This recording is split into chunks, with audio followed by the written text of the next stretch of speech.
So, public service announcement. Don't watch this movie alone in the dark while your 5-year-old son is asleep right next to you. Nothing good could come of it.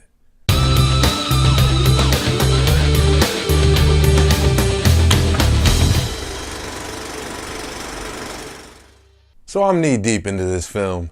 It's super late, it's super dark, and no spoilers, but a scene happens. And I get scared, I jump. I'm not too much of a man to admit that. Needless to say, when I jumped, I turned around, and there was a dark, shadowy figure right behind me. I almost fainted, guys, it was bad. And it was at that very moment that I might have realized I might just be pound for pound the worst man in the house on the face of the planet. I didn't care about warning anybody. I didn't care about saving anybody. I was done. Fainted. Now, luckily for me, after I woke up from a short faint, I found out that was my 5-year-old son behind me. He woke up in the middle of sleeping. Whew, we got lucky on that one. Moving on though. So we got Wretch. So every now and again, the horror gods see fit to smile down upon thee. And this was one of those times. So you got the 3 main characters of the movie who just so happen to be friends. You got Abby, Caleb, and Riker. And one of them decides to come up with the bright idea, hey, let's go into the woods, let's get drunk, let's partake in some hallucinogens. And the other 2 decide, brilliant, great idea.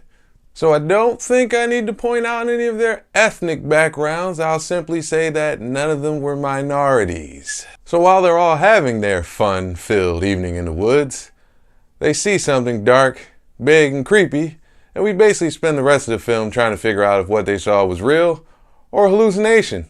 Now, this was no Blair Witch, but after all the countless attempts of trying to recreate the Blair Witch, this is probably the closest we're going to get, to be honest. This film was ridiculously creepy and intense, and you can take my word for it, I'm the guy who fainted, remember.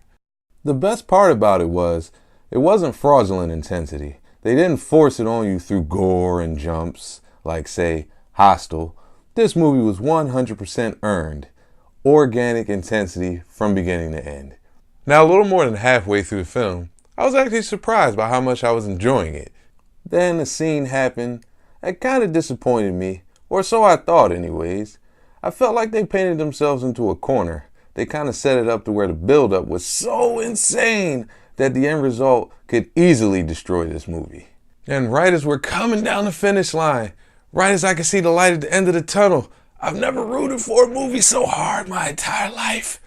The ending delivered! It lived up! The acting wasn't the best, but at the same time the lack of it added to the movie, at least in my opinion. But hey, maybe that was done purposely, in which case I guess the acting was great. Visually, it was a found footage movie, so it looked like your typical found footage movie. Speaking of which, that's the one knock I have on this movie.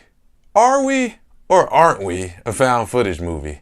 Most times it's obvious it's a found footage movie, but other times they seem to veer away from this found footage style of filming, but the quality isn't much better than it is when we get the found footage films. So I can't differentiate between the two and know whether or not it's a found footage scene or whether it's a regular scene.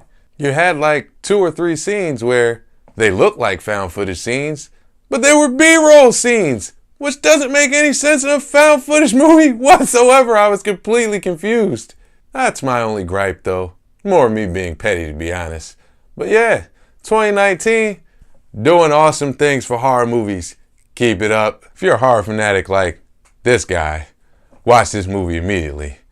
If you're a fellow Blair Witch fan, don't even think about it. Watch this movie again immediately. Horror movie mania continues!